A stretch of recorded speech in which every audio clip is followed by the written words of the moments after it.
आज का हमारा नेक्स्ट टॉपिक है क्लबिंग। जनरल एग्जामिनेशन के पॉइंट्स हम पढ़ रहे हैं पीजे मेहता बुक से। प्रैक्टिकल क्लिनिकल की बुक है जो, उसमें आज का हमारा टॉपिक है क्लबिंग। क्लबिंग क्या है? मेनली आपको याद रखना है कर्विंग ऑफ नेल्स। नेल्स जब कर्व हो जाते हैं, ठीक है, शेप चेंज हो जाती है नेल्स की, तब उसको क्लबिंग बोलते हैं। इसमें क्या होता है कि स्वेलिंग हो जाती है द टर्मिनल फेलेंजेस, ठीक है, वहाँ पे नेल्स के आसपास हो जाएगी स्वेलिंग, ठीक है, due to the intestine oedema की वजह से और dilation of the arterioles and capillary की जब डायलेशन हो जाती है तो वहाँ पे स्वेलिंग हो जाती है। इसके कॉज क्या है, क्यों होता है, ये इंपॉर्टेंट है क्योंकि क्लिनिकल एग्जामिनेशन करते टाइम क्लबिंग का पॉइंट ध्यान में रखा जाता है स्पेशली, ठीक है, काफ़ी सारी डिजीज़ पे। तो ये एक इम्पॉर्टेंट पॉइंट है, इसके कॉज आपको पता होनी चाहिए। ब्रोंकियल कार्सिनोमा पल्मोनरी, पहले पल्मोनरी पढ़ लेते हैं। इसमें bronchial carcinoma, lung abscess, bronchitis, tuberculosis, bronchiectasis, tuberculosis with secondary infection, diffuse fibrosing, alveolitis, empyema, ठीक है। उसके बाद है कार्डिक, मतलब इसके अलग अलग काफ़ी कॉजेज़ हो सकते हैं, ये आपको ध्यान में रखने हैं। उसके बाद है कार्डिक कॉजेज़ हो गए जैसे काफ़ी सारे। उसके बाद एलिमेंट्री हो गए, एंडोक्राइन हो गए, ठीक है, और भी काफ़ी सारे कॉजेज़ हो सकते हैं इसके, हेरिडेटरी ट्यूमर। इसका जो इम्पोर्टेंट पार्ट मेन है वो है ग्रेड्स इसकी, ठीक है। इसकी 4 ग्रेड्स होती है, ग्रेड के अकॉर्डिंग इसको याद रखना होता है। इसके हम पिक आगे देख लेंगे, ठीक है। सबसे पहली ग्रेड 1 जो सबसे कम लेवल पे आ गई, सॉफ्टनिंग ऑफ नेल बेड। इसमें अभी ये स्टेज 1 की तरह ले सकते हैं इसको, ग्रेड 1 को, कि इसमें सिर्फ अभी सॉफ्टनिंग हुई है नेल बेड की, ठीक है। उसके बाद क्या होता है, सेकंड स्टेज में एंगल चेंज हो जाता है नेल बेड का। ये आपको पिक दिखाती हूँ उसके बाद, तब आपको अच्छे से पता चलेगा, ठीक है। थर्ड स्टेज में क्या होता है कि स्वेलिंग हो जाती है सबक्यूटेनियस टिश्यू, ठीक है, over the base of nail पे, वहाँ पे स्वेलिंग हो जाती है, ठीक है।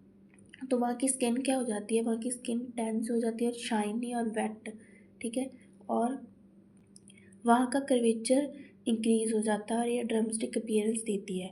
फोर्थ जो स्टेज है जो और ज़्यादा सीवियर हो जाता है इसमें स्वेलिंग, ठीक है, और क्योंकि वो स्वेलिंग है ऑल डायमेंशंस में होती है, मतलब वो सारी साइड से हो जाती है, associated with the hypertrophic pulmonary osteoarthropathy cause pain and swelling.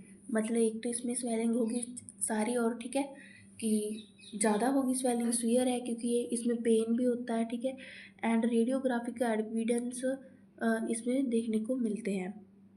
इसके बाद जो आता है इम्पोर्टेंट, सेकमरोथ साइन, ठीक है। Normally when 2 fingers are held together with the nails facing each other, एक डायमंड शेप दिखती है।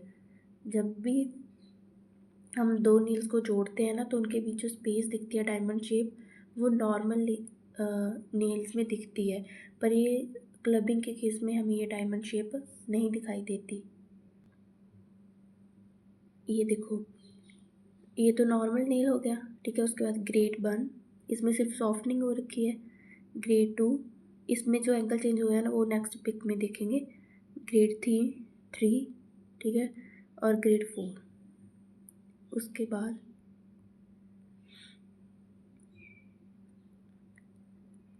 ये देखो जो एंगल चेंज होता है, नॉर्मल में तो ये एंगल ऐसे है, ठीक है, और क्लबिंग के केस में एंगल चेंज हो गया, 160 से 180 तक हो गया। ये रहा क्लबिंग का केस।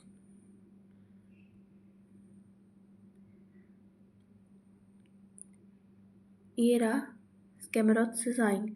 देखो नॉर्मल में तो डायमंड शेप दिख रहा है और स्पेस नहीं दिखेगा जब हो जाएगी क्लबिंग, ठीक है, क्लबिंग के केस में नहीं दिखाई देता। अब आ जाता है क्लबिंग का मैकेनिज्म क्या है, क्यों होती है, कैसे होती है, ठीक है। It is believed that stimulus for the clubbing is hypoxia. मतलब ऐसा माना जाता है कि ये हाइपोक्सिया की वजह से होता है, क्योंकि हाइपोक्सिया से क्या होता है कि जो डीप आर्टरियोवेनस फिस्टुलास हैं, ठीक है, वो बन जाते हैं, जिसकी वजह से वहाँ पे ब्लड सप्लाई इंक्रीज़ हो जाएगी, ठीक है, और हाइपरट्रॉपी हो जाएगी वहाँ पे, ठीक है। अनदर हाइपोथेसिस क्या मानी गई है कि रिड्यूस्ड फेरेटिन इन वीनस ब्लड में, अगर फेरेटिन कम हो जाए तो इससे escapes oxidation in the lungs and enters the systematic circulation। मतलब मेनली आपको इसमें ध्यान रखना है कि फेरेटिन की कमी हो जाए तो उससे क्या होता है, वो डाइलेशन कर देता है। जैसे कि हमने पहले पढ़ा कि जब वहाँ पे डाइलेशन हो जाएगी तो फिर वहाँ पे स्वेलिंग हो जाएगी। ठीक है। Platelet draft factor causing vasodilation.